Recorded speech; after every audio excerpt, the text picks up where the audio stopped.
A história do Edward. Edward era um engenheiro assim como eu.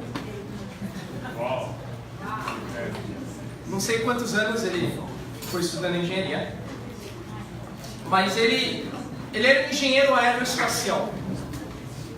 Então eu estudo engenharia elétrica. Ele nasceu um pouco antes de mim, em 1918. E Edward, ele ingressou na Academia Militar Norte-Americana. Então ele era nascido nos Estados Unidos. E de piloto de aviões, ele veio a se tornar pesquisador na área aeroespacial. Mas o mais interessante de Edward é que você não conhece o nome dele hoje pelo que ele fez, por nenhum ato heróico e nenhuma grande descoberta científica. Você conhece o Edward, mas não por nada disso. Ele ficou conhecido até os dias de hoje por uma frase. Uma frase marca o nome dele, até os dias de hoje. Uma frase tão conhecida que para algumas pessoas se tornou uma lei que rege o universo.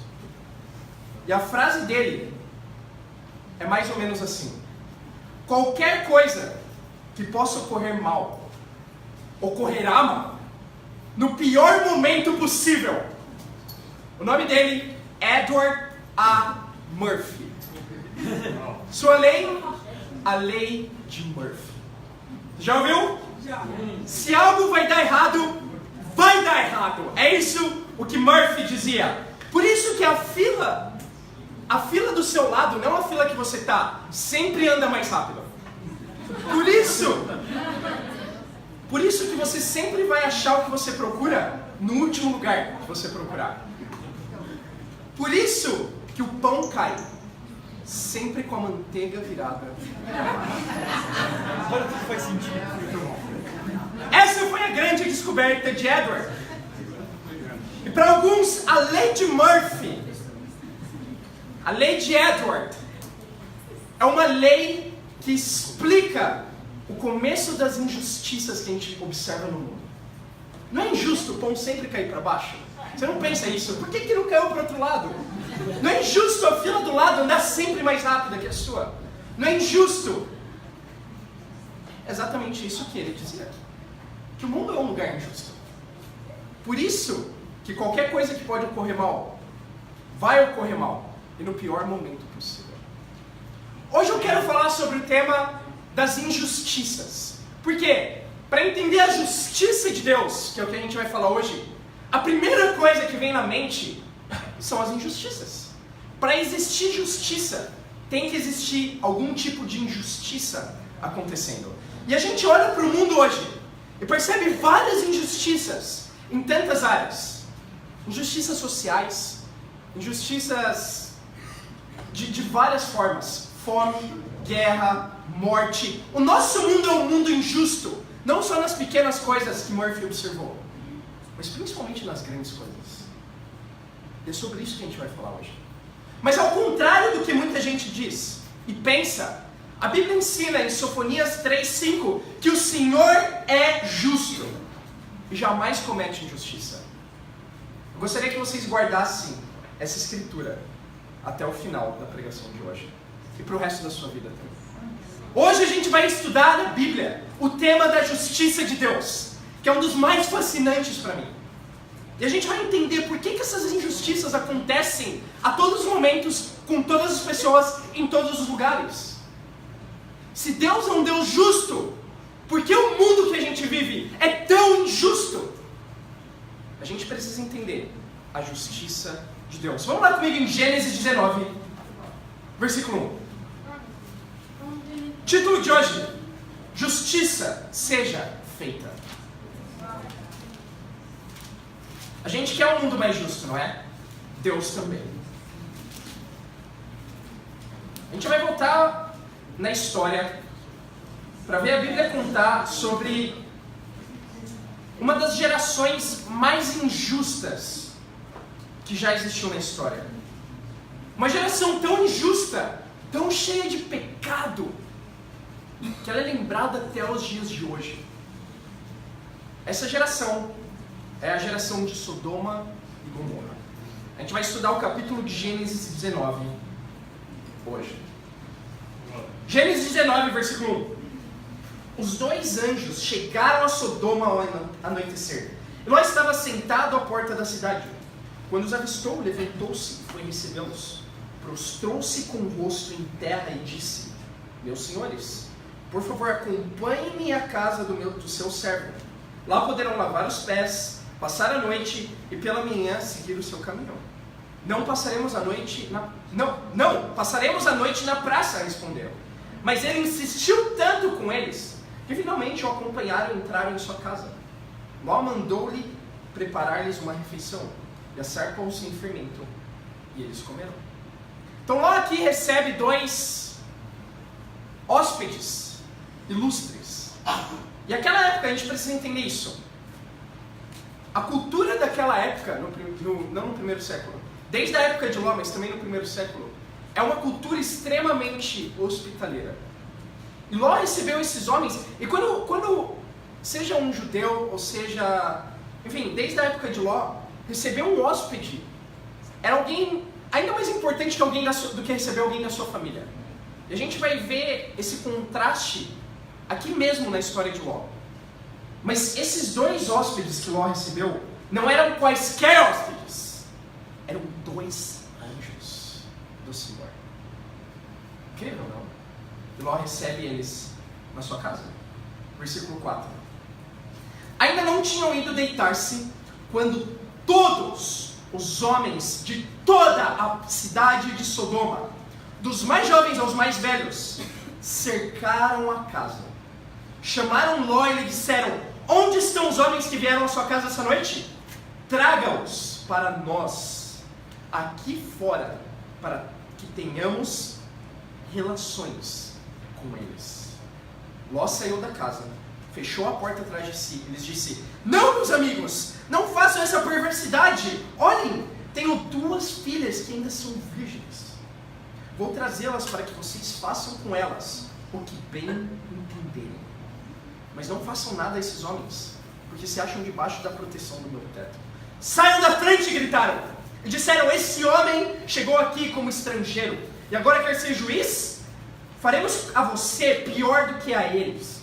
Então empurraram Ló com violência e avançaram para arrombar a porta. Nisso, os 2 visitantes agarraram Ló, puxaram-no para dentro e fecharam a porta. Depois, feriram de cegueira os homens que estavam à porta da casa, dos mais jovens aos mais velhos, de maneira que não conseguiam encontrar a porta. O que eu acho extraordinário da Bíblia é que a Bíblia não só conta as partes boas dos heróis delas e dos personagens delas. A Bíblia conta, inclusive, os piores pecados que esses personagens cometeram. Porque eles eram homens, como eu e você. E assim era Ló. Mas o que acontece é que é algo terrível. É um dos capítulos mais tristes de toda a Bíblia. Porque esses anjos chegam até a casa de Ló. E logo em seguida, naquele mesmo dia, naquela mesma noite, a Bíblia diz que não 2, mas todos os homens de Sodoma, eles vão até a porta da casa de Ló e pedem para Ló ter relações sexuais com os 2 homens que estavam lá, que eram anjos, na verdade. Depois disso, Ló, ele peca aqui muito gravemente também. Como eu falei, naquela cultura era dado mais valor aos hóspedes do que aos próprios familiares. E Ló oferece as 2 filhas virgens, prometidas em casamento. Pensa que terrível. Elas eram prometidas em casamento, mas mesmo que não fossem, ele oferece elas para que eles fizessem o que eles quisessem com as 2. E depois disso, eles falam para Ló que eles fariam algo ainda pior com ele. Os anjos salvam a vida de Ló aqui. Eles milagrosamente fazem que todos aqueles homens ficassem cegos. Mas a realidade é que eles já eram cegos espiritualmente.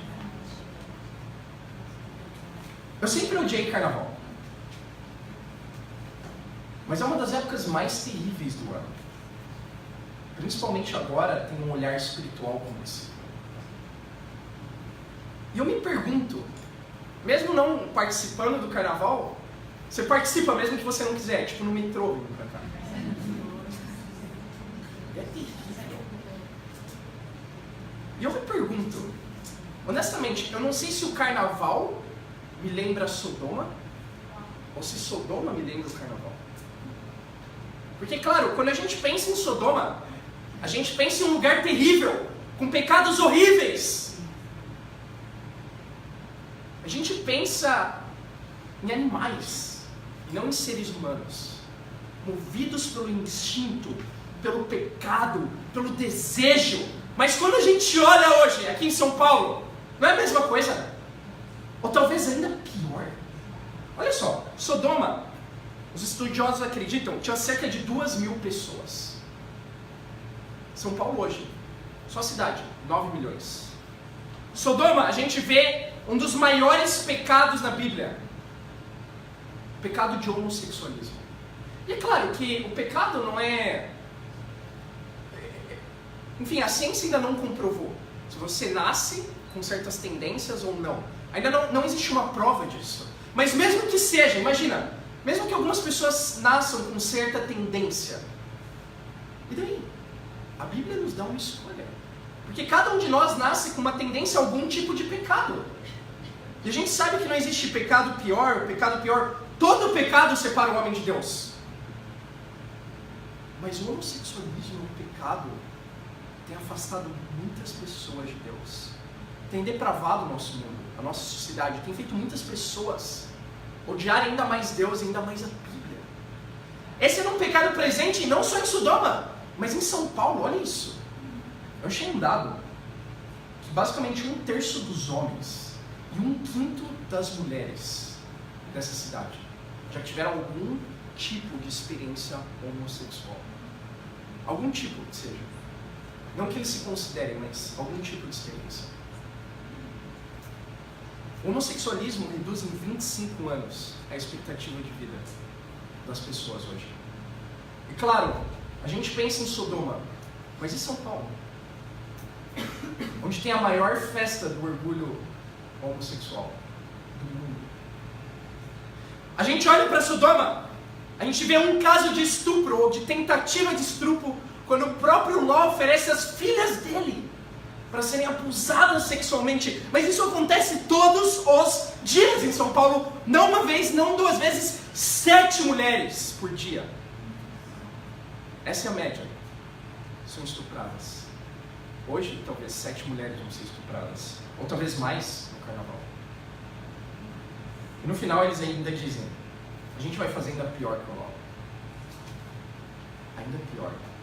E a gente olha as taxas de criminalidade, as taxas de roubo, de homicídio. É claro, Deus fez justiça com Sodoma. Ele destruiu completamente uma cidade, e não só uma, mas Sodoma, Gomorra e algumas outras cidades da planície. Ele destruiu completamente essas cidades que estavam depravadas pelo pecado. Como eu falei, a estimativa, 2.000 pessoas. Mas eu me pergunto, e São Paulo? Quanto tempo vai demorar para Deus fazer justiça em São Paulo? É interessante porque mesmo em Sodoma, a justiça de Deus não veio de imediato. A Bíblia diz desde Gênesis 13:13 que os homens de Sodoma eram extremamente perversos e pecadores contra o Senhor. Antes de Ló mudar para Sodoma, Sodoma já era assim. E Ló seria o único homem salvo naquela cidade. O único justo que Deus encontrou. Mas Deus permitiu que Ló avistasse Sodoma e Gomorra. Que Ló se aproximasse de Sodoma e Gomorra, morasse em Sodoma e Gomorra. E mesmo lá, quando Deus envia os anjos, no versículo 22 de Gênesis 19, diz, fuja depressa, porque nada poderei fazer enquanto você não chegar lá. Deus não fez justiça de imediato. Olha isso. Mesmo quando ele já tinha decidido destruir Sodoma, ele espera Ló sair de lá. Mas enquanto isso, pensa o pecado. Pecado progredindo, avançando na vida das pessoas. e a injustiça sendo feita. Mas se Deus é um Deus de justiça, por que Ele não fez nada antes? Porque Ele não fez nada antes de Ló ir para lá, ou então mais rápido do que o que Ele fez. E não é a mesma coisa que a gente pensa hoje. Jesus, na época dele, Ele falou, digo a verdade, no dia do juízo haverá menor rigor para Sodoma e Gomorra do que para aquela cidade. Ele estava falando de uma cidade que ele estava pregando o Evangelho. Por quê? Porque eles não quiseram ouvir a palavra de Jesus. Talvez para São Paulo a mesma coisa. Vai haver mais tolerância, menor rigor para Sodoma e Gomorra do que para São Paulo. E a pergunta é, por que Deus não faz justiça agora em São Paulo? Acho que você já se perguntou isso. Eu já me perguntei isso muitas vezes. Quando a gente vê fome, quando a gente vê guerra, quando a gente vê morte, quando a gente vê pecados mais terríveis acontecendo aqui mesmo, debaixo do nosso nariz, a gente não se pergunta, mas se Deus é um Deus justo, por que a injustiça reina ao nosso redor? É uma ótima pergunta. Nosso primeiro ponto de hoje: a justiça de Deus nunca tarda. A gente se pergunta, nossa, mas por que Deus não faz justiça mais rápido? Entenda algo, Deus vai fazer justiça, seja certo disso. Deus quer justiça feita mais do que a gente quer que a justiça seja feita, e Deus quer a justiça sendo feita ainda mais rápido do que a gente. Mas tem um tempo certo, é o tempo de Deus. A gente precisa entender sobre isso. Amós 5, versículo 7. Vocês estão comigo, igreja? Amém.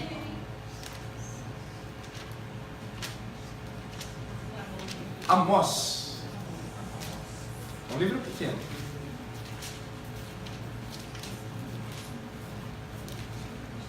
Amós 5, versículo 7. Deus vai fazer justiça, mas no tempo de Deus. Eu quero que vocês atentem bem para essa escritura que eu vou ler agora, porque ela fala de justiça. Amós 5, 7. Vocês estão transformando o direito, em outras versões diz a justiça. Vocês estão transformando a justiça em amargura e atirando justiça ao chão. O que a Bíblia ensina aqui? Que sim, buscar justiça, querer justiça rápido é algo bom. A gente tem que querer justiça para o mundo, mas querer justiça no seu tempo, da sua forma e no seu coração é algo perigoso. A Bíblia diz aqui que a amargura, ela nasce da injustiça, das injustiças que a gente vê no mundo, das injustiças que a gente mesmo sofre. A amargura, ela não nasce no coração de alguém simplesmente de uma fantasia. Eu sei que alguns casos podem ser, mas eu acho que são raros. Às vezes a gente pensa que a amargura, ela vem do nada no coração de alguém. Não!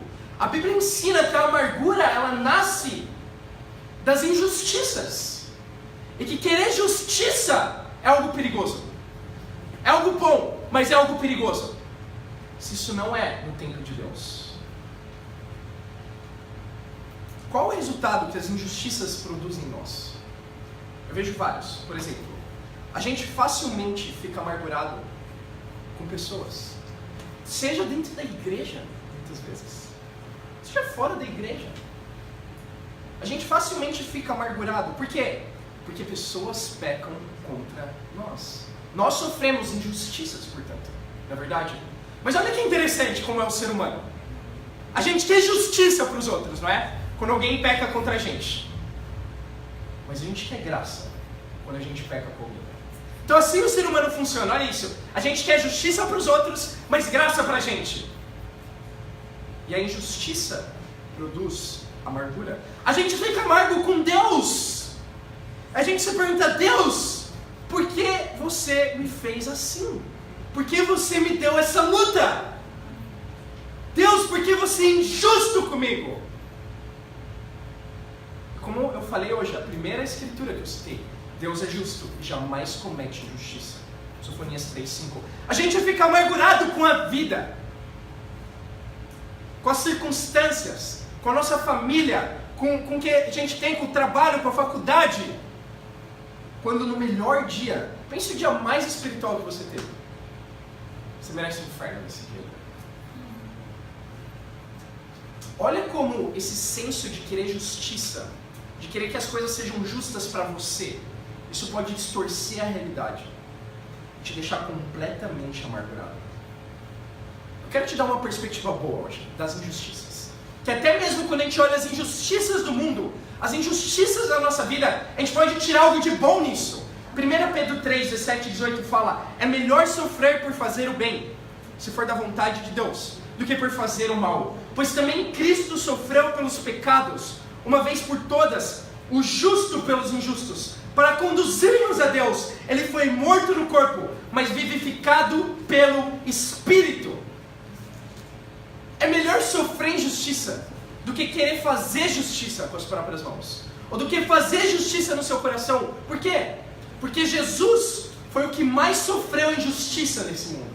E a Bíblia diz, se for da vontade de Deus, a gente pode se tornar mais parecido com Jesus, ainda com as injustiças que a gente sofre. Olha que perspectiva que a gente pode ter, até mesmo das injustiças. Cada um de nós, entenda isso, vai precisar sofrer muita injustiça na vida para ser mais como Jesus. E esse é o alvo da vida cristã. A vida cristã não é buscar justiça a todo momento. A vida cristã é aceitar até mesmo as injustiças que a gente sofre, entendendo que Deus permitiu elas por uma razão, e a razão é ser mais como Jesus. E tem uma outra razão para Deus permitir as injustiças. Uma é para você ser mais como Jesus. A segunda, 2 Pedro 3, 9. Atenção comigo? Sim. Vamos lá?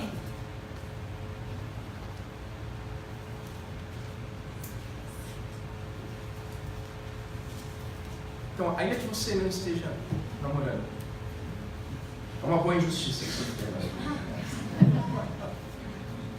Amém, Freitas? Você está sendo mais como Jesus. Impressionante.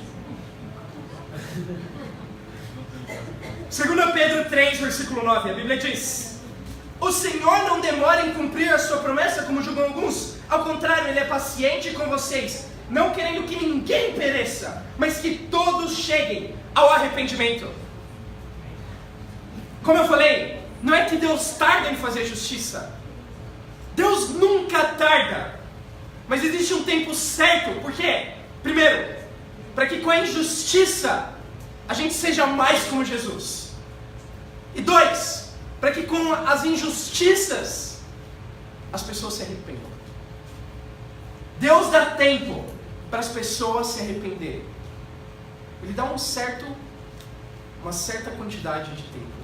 E é incrível isso, porque pensa só, se Jesus voltasse agora, hoje, no carnaval, ou qualquer época do ano que seja, quantos por cento do mal Ele teria que destruir para acabar com a injustiça?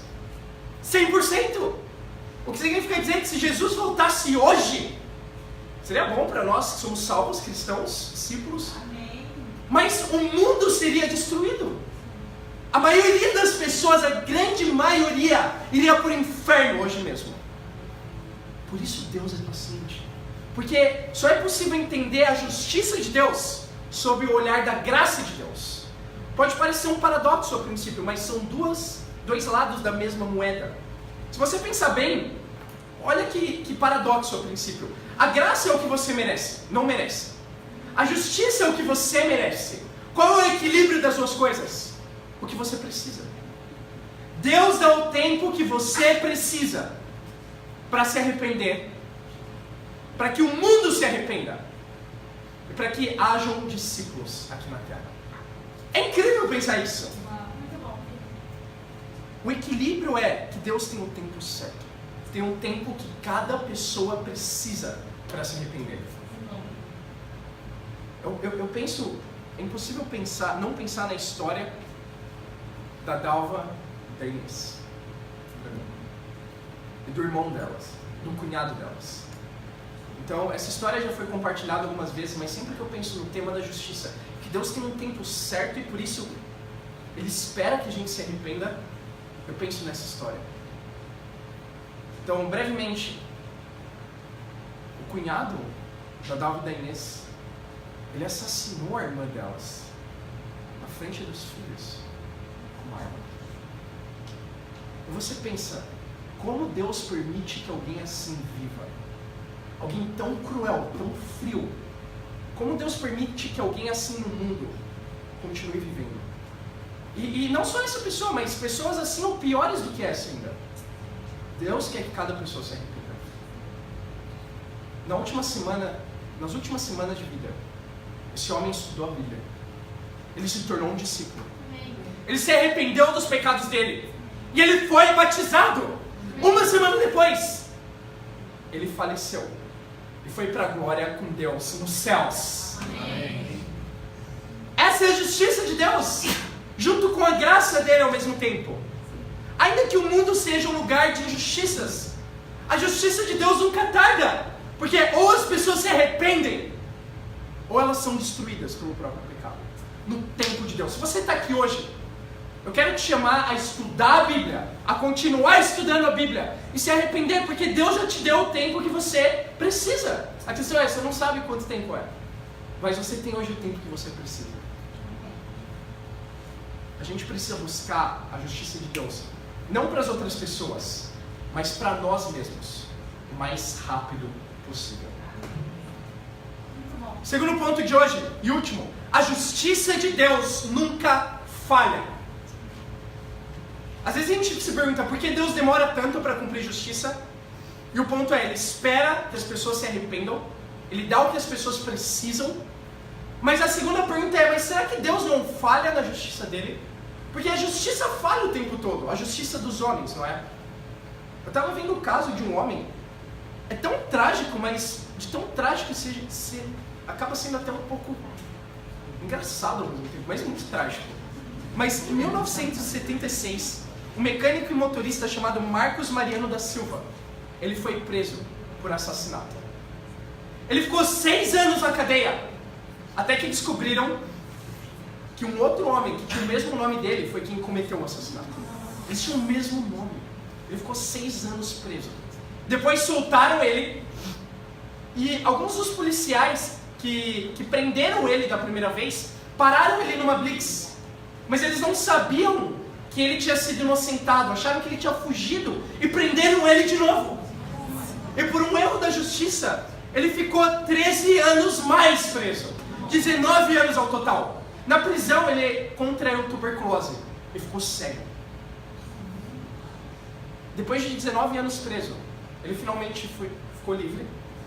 E no ano que ele conseguiu uma indenização de 2 milhões de reais pelo erro cometido, ele sofreu um infarto e morreu.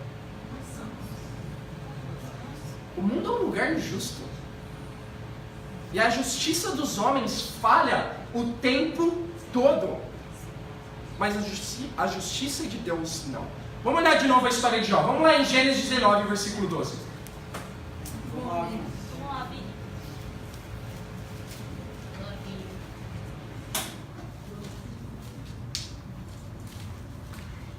Gênesis 19, versículo 12. A Bíblia diz: os 2 homens perguntaram a Ló: você tem mais alguém na cidade?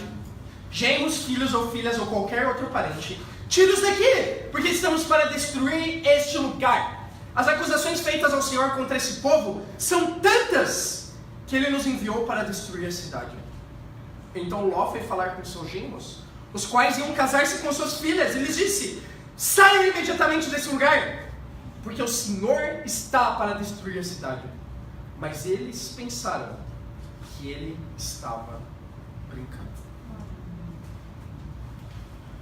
É interessante porque Ló foi o único homem considerado justo por Deus em Sodoma. E eu me perguntei várias vezes olhando para a história de Ló, e a gente vai ver um pouco mais da história dele adiante. Mas ele fez várias decisões ruins na vida dele e na vida das pessoas à volta dele. Eu me pergunto, como Deus pode ter chamado ele de justo? Será que Deus não falhou aqui? Porque olha a reputação de Ló, para começo de conversa. Ló, ele não foi levado a sério nem pelas pessoas da família dele. Inclusive os próprios genros, prometidos em casamento às filhas, acharam que Ló estava brincando. Ele estava falando de algo sério, algo muito sério. Ele estava falando da salvação deles. Porque que aquela cidade ia ser destruída pelos anjos. E quando Ló vai lá e fala com urgência para eles, ele foi urgente em querer salvar, eles não levaram Ló a sério. Eu me pergunto, qual era a reputação de Ló aqui? Pensa isso, as pessoas não levaram a mensagem de Ló a sério, porque elas não levavam Ló a sério. A minha pergunta é, qual é a sua reputação? A sua reputação no seu trabalho, na sua universidade ou na sua própria família? Porque a gente facilmente olha para Ló aqui, mas se a gente olhar para nós mesmos, pensa quando você vai falar de algo sério, será que as pessoas levam a sério a sua mensagem ou elas acham que você está brincando também? Porque é fácil, não é? A gente ter urgência, entender que o mundo está perdido e chamar as pessoas para o bate-papo da Bíblia, para estudar a Bíblia. Mas espera aí, você está me chamando para o bate-papo da Bíblia, mas você não é o cara que sempre dorme na aula? Ok, você está falando que é sério esse lance de estudar a Bíblia, mas você não é o cara que sempre chega atrasado no trabalho? Tá bom, eu já entendi, eu tenho que estudar a Bíblia e me arrepender, mas por que você está cheio de dívidas? Por que você é a pessoa que sempre reclama? Você está me falando para ser grato? Olha a importância da nossa reputação frente às pessoas. A nossa reputação frente às pessoas é capaz de salvar almas. Ló não foi capaz de salvar os próprios genros, porque eles não levavam Ló a sério. Se você quer que as pessoas levem a sua mensagem a sério, a sua reputação sim importa. Vamos continuar lendo. Gênesis 19, versículo 15. A Bíblia diz: ao raiar do dia, os anjos insistiam com Ló, dizendo: depressa, leve daqui a sua mulher e as suas 2 filhas, ou vocês também serão mortos quando a cidade for castigada. Tendo ele hesitado, os homens o agarraram pela mão, como também a mulher e as 2 filhas, e o tiraram dali à força, e o deixaram fora da cidade, porque o Senhor teve misericórdia deles. Assim que os tiraram da cidade, um deles disse a Ló: fuja por amor à vida, não olhe para trás e nem pare em lugar nenhum da planície, fuja para as montanhas, ou você será morto. Ló, porém, disse: não, meu senhor, seu servo foi favorecido por sua benevolência, pois o Senhor foi bondoso comigo, poupando minha vida. Não posso fugir para as montanhas, senão essa calamidade cairá sobre mim e morrerei. Aqui perto é uma cidade pequena, está tão próxima que dá para correr até lá. Deixe-me ir para lá, mesmo sendo tão pequena, lá estarei a salvo. Está bem, respondeu ele. Também lhe atenderei esse pedido. Não destruirei a cidade da qual você fala. Fuja depressa, porque nada poderei fazer enquanto você não chegar lá. Por isso a cidade foi chamada de Zoar. Então, só retomando o último ponto, a reputação sim importa. Então a gente precisa ter como discípulo não só a urgência de evangelizar, mas a urgência de mudar a nossa reputação. Porque isso é o que vai tornar a gente mais efetivo.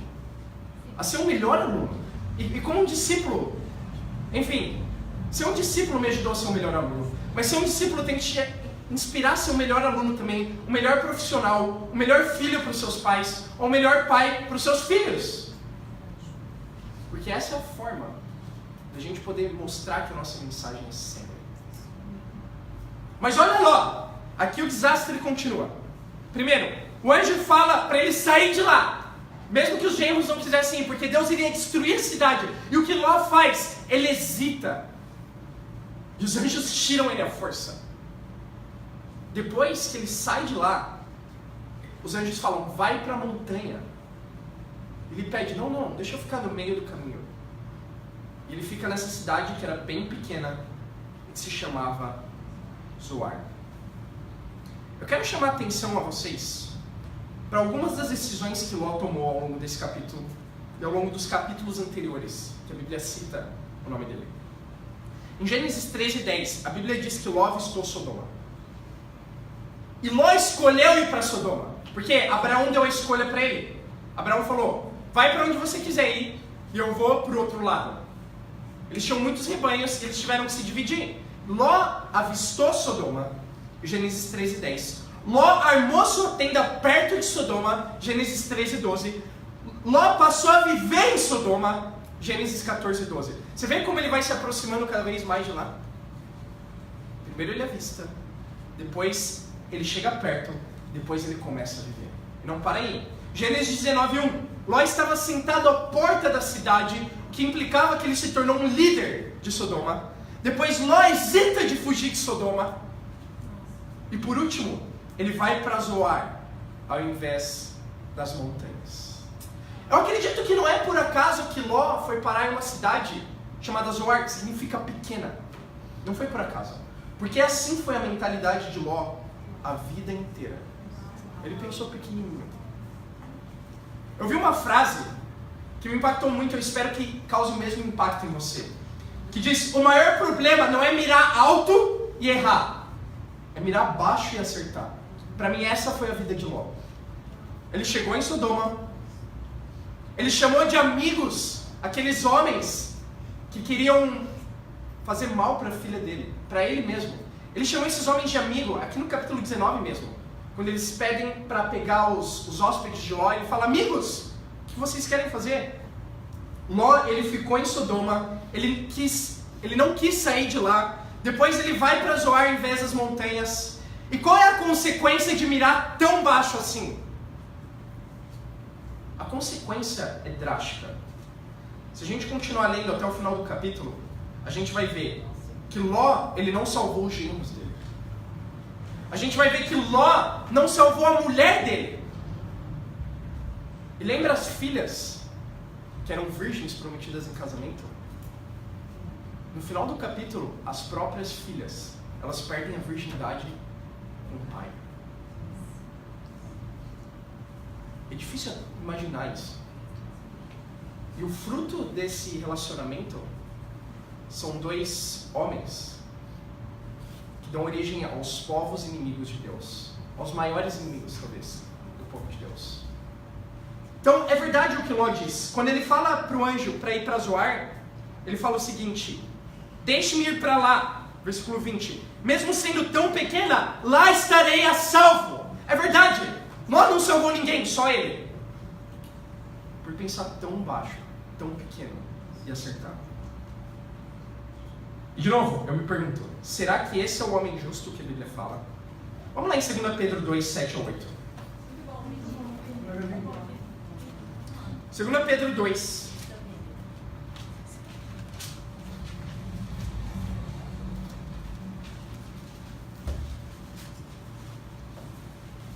Sete a 8.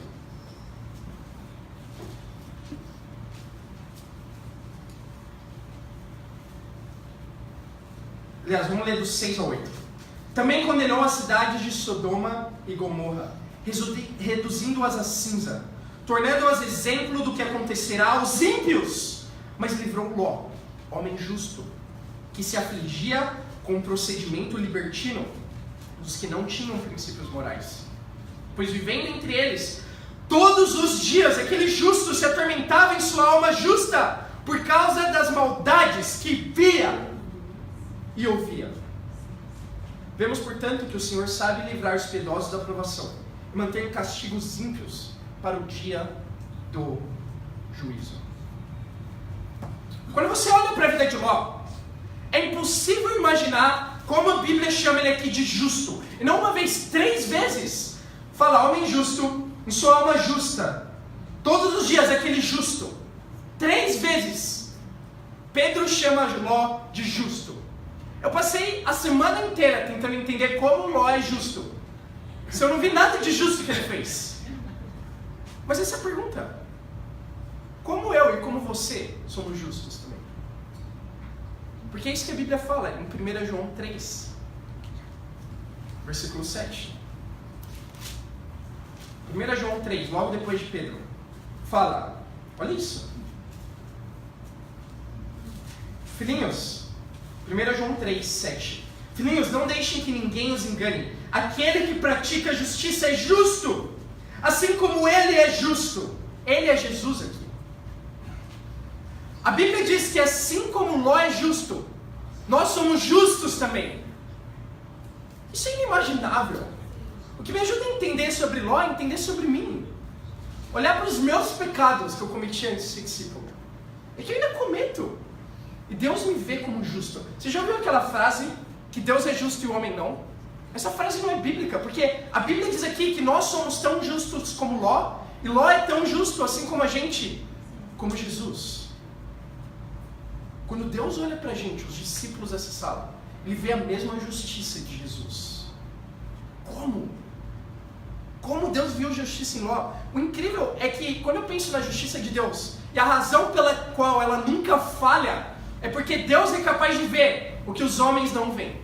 O que 2 Pedro fala é que Ló, todos os dias, se atormentava na alma dele, por ver o pecado que o rodeava.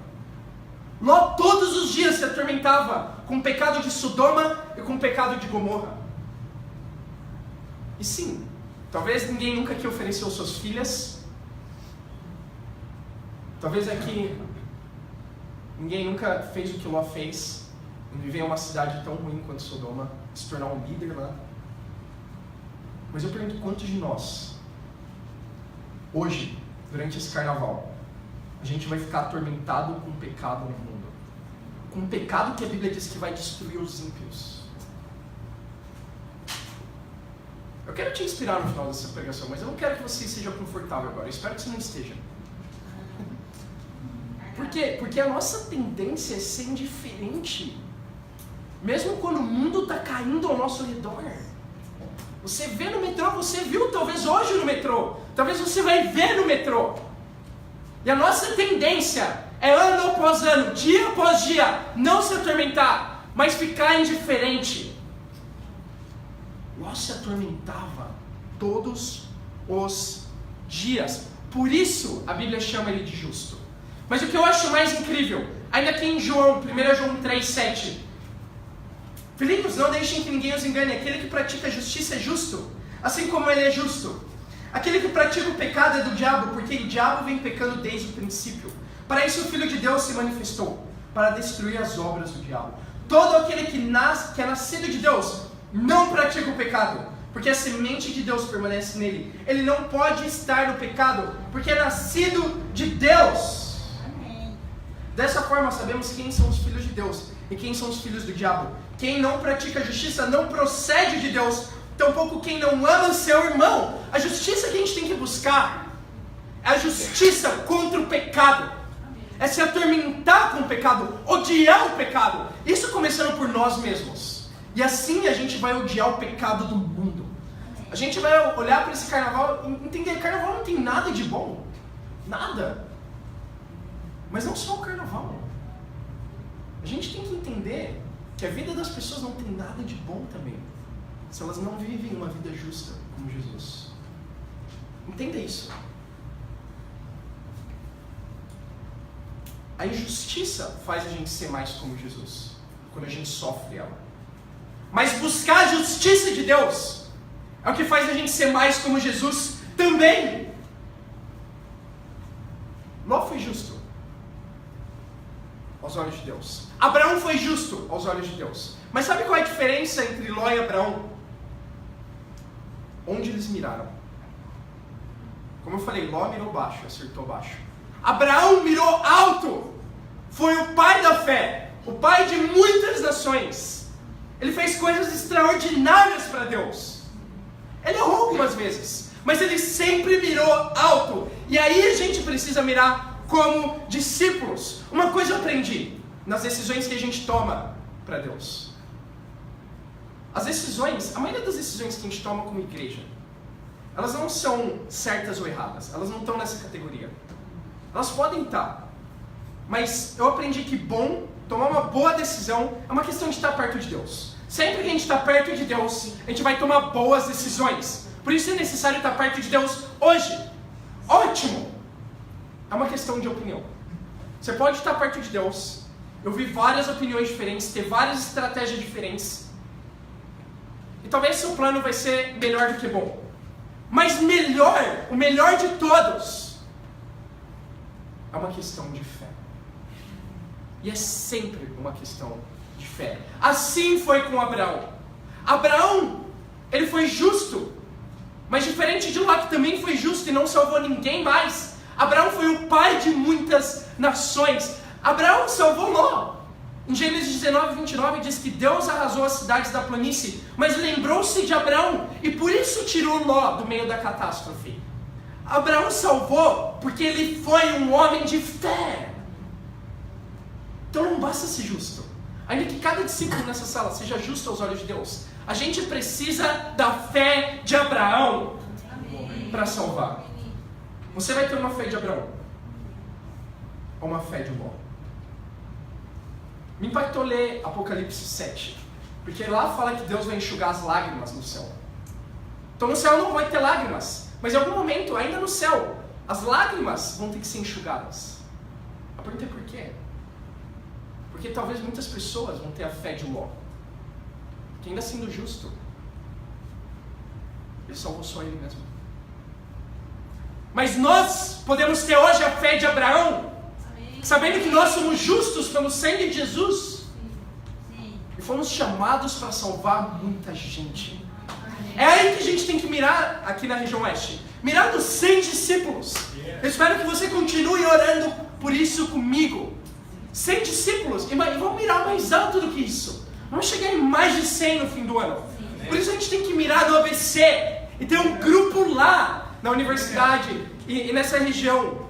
Por isso que a gente tem que mirar alto e mandar o time missionário para Campinas. A gente precisa da fé de Abraão, mas eu preciso que você tenha essa fé, que Deus pode, vai e quer te usar pessoalmente. A gente tem que ter essa fé de Abraão. E cada discípulo da região oeste, irmãos, tem que evangelizar todos os dias. Essa é a minha convicção. Eu olho para as maduras e os maduros, e eu vejo eles evangelizando. Eu vejo um monte de estudos bíblicos lá. Eu vejo a maioria deles tendo estudos bíblicos pessoais. Agora eu olho para universitários. Irmãos, a gente precisa ter uma fé mais como o de Abraão. Uma fé mais como a dos maduros aqui. Cada um de nós precisa ter a fé de ser usados, de evangelizar diariamente, de ter estudos bíblicos, pessoas que você pode amar. Ter uma fé por elas, de Abraão. Eu quero desafiar você a ter fé. Daqui 2 semanas a gente vai fazer um culto especial na região oeste. Daqui 2 semanas, anota na sua agenda, 17 de março. Domingo, aqui nessa sala. Espero. Mas o que eu espero mesmo é ver essa sala lotada. É ter pessoas na parede. De tão cheia que vai estar aqui. Vai estar tão cheia que, olha só, a nossa ideia é fazer um culto do primeiro século. É imitar a cultura do primeiro século. Tentar imaginar um pouco como os nossos irmãos viviam há 2000 anos atrás. E a gente quer mostrar que, tirando o aspecto cultural, não tem nada que diferencia a gente deles. Porque a gente está vivendo a mesma fé que eles e a mesma fé de Abraão. Então vai ter tanta gente nessa sala. A gente não vai usar cadeiras. A gente vai estar sentado, eu não sei quem precisa estar sentado. Mas a gente vai imitar nas comidas, nas músicas, na forma de pregar. Vai ser um culto extraordinário para a gente entender a origem da fé que a gente tem hoje, dos nossos irmãos do primeiro século. E o meu desafio para você, eu quero te inspirar a nessas 2 semanas evangelizar com fé, a estar nos estudos bíblicos, a amar as pessoas, e daqui 2 semanas, cada um de nós trazer alguém aqui nessa sala. Amém. E dar para essa pessoa a oportunidade de viver a justiça de Deus. Amém. Eu estou muito inspirado por ver a região oeste. Vamos continuar trabalhando duro, com fé, irmãos. E eu tenho certeza que Deus já abençoou. Em conclusão, a gente viu um pouco hoje sobre a justiça de Deus. A gente viu que apesar das pessoas falarem que a justiça tarda, mas não falha, a justiça de Deus, ela nunca tarda. E ela nunca falha também. Foi assim com Ló. Foi assim com Abraão. E vai ser assim com nós também. E para Deus seja a glória. Amém.